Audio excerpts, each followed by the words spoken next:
네, 안녕하세요. 그림 속으로 걷는 여행자 강정모입니다. 자, 여러분 그동안 여행 즐거우셨나요? 오늘은 드디어 우리가 프랑스 파리 전 세계 최고의 미술관 루브르 미술관을 산책을 떠나보도록 하겠습니다.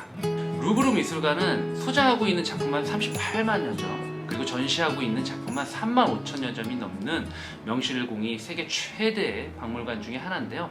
대형 박물관, 바티칸 박물관 등과 함께 세계 3대 박물관으로 손꼽히고 있는 그런 장소이기도 하죠. 매년 전 세계에서 1000만 명에 이르는 사람들이 방문하는 명실공히 가장 대규모의 미술관이다 라고 보실 수가 있습니다. 고대 유물에서부터 조각, 회화, 공예까지 정말 어마어마한 작품들이 일목요연하게 전시가 되어 있는 프랑스 최고의 박물관이다 라고 보실 수가 있습니다. 그래서 오늘은 우리가 루브르 미술관에서 놓치지 말아야 할 그런 작품들을 알아보도록 하겠습니다. 특히 38만여 점이 넘는 소장품들 중에서 가장 유명한 작품을 꼽자면 많은 분들이 모나리자를 떠올리실 텐데요. 모나리자는 현재 루브르 미술관 드논관 2층 6실에 전시되어 있습니다.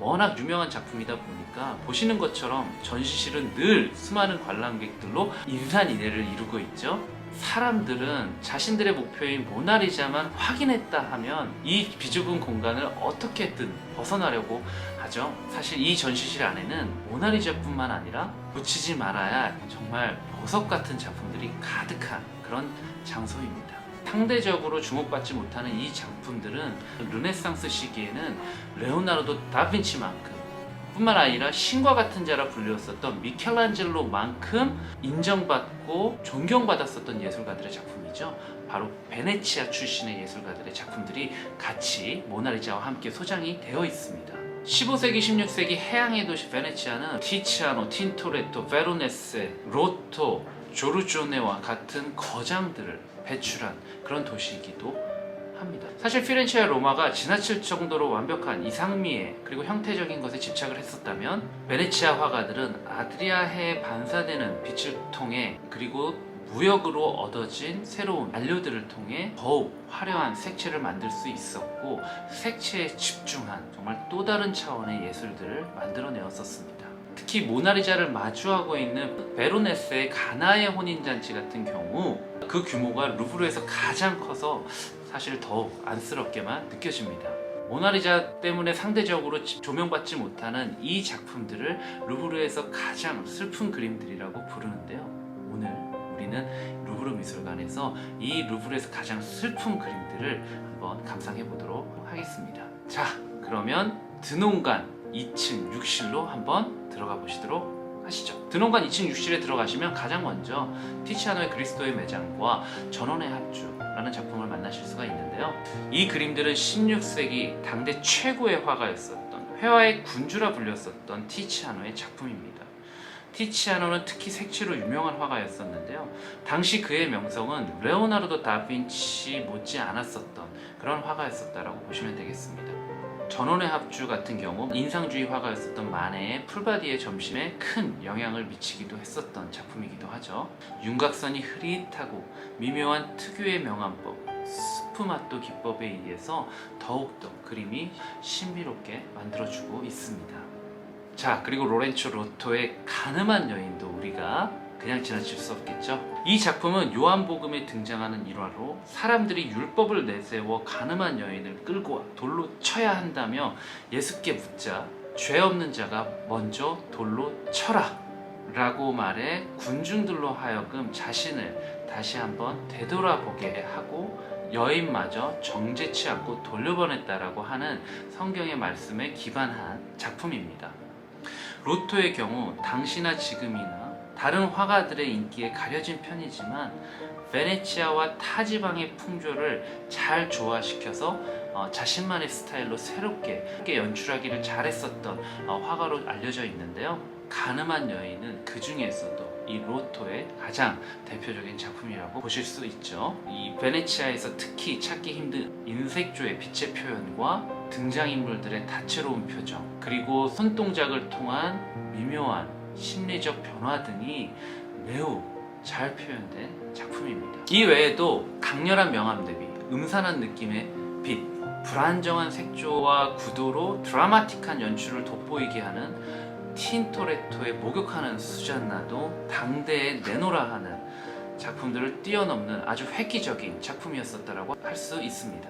그리고 티치아노의 공식 후계자로 알려진 베로네스의 그리스도의 십자가의 처형, 그리고 가나의 혼인잔치도 그 구도나 색채가 아주 획기적인 그런 작품이었었고, 베네치아 화파를 대표하는 작품들이라고 보실 수 있습니다. 정말 주옥같은 작품들이 많은 그런 전시관이죠. 현재의 두동관 욕실은 사람들이 많아서 모나리자를 제대로 감상하는 것은 거의 불가능에 가까운 일이다 라고 보실 수가 있습니다. 하지만 주변의 작품들을 감상하는 일은 그다지 어려운 일이 아니죠.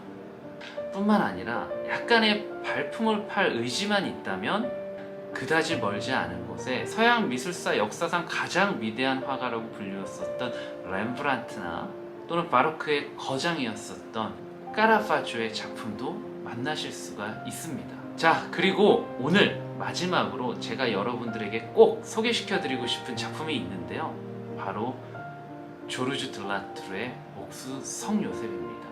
정말 이 작품 역시도 너무나 슬픈 그림들이죠. 사실 조르주 들라투르의 목수 성요셉의 경우는 루브르에서 일하는 사람들을 대상으로 한 앙케이트 조사에서 루브르에서 가장 사랑받는 작품으로 꼽혔었던 그런 작품이기도 합니다.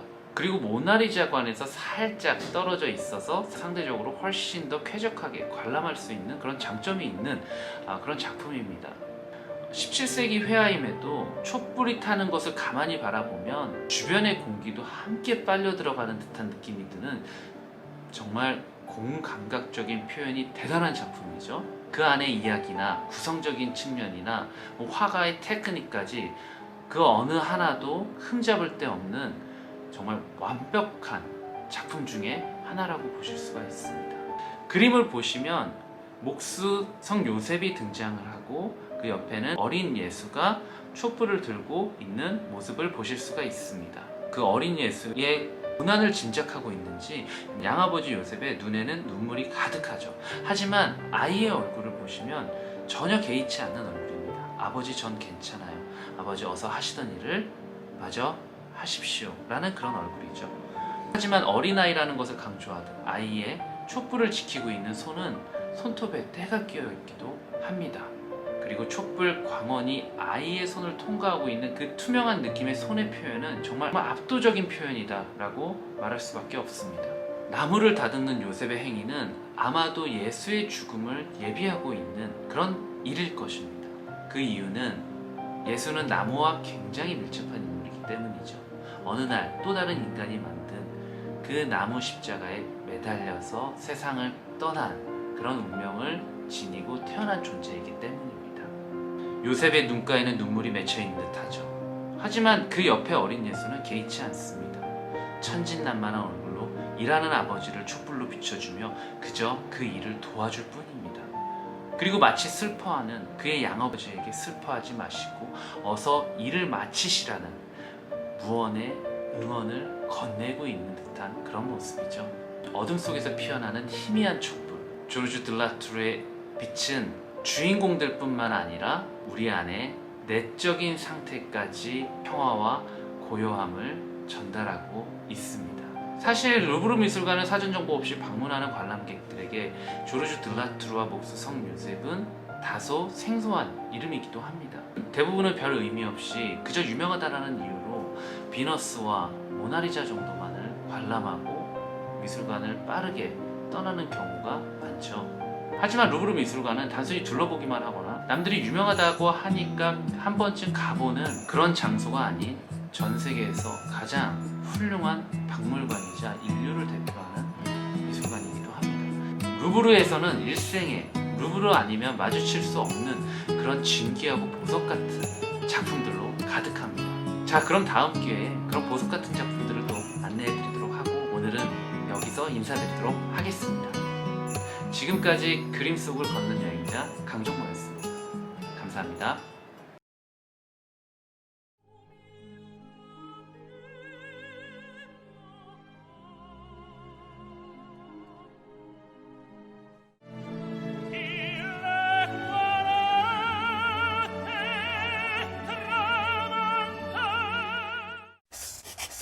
안녕.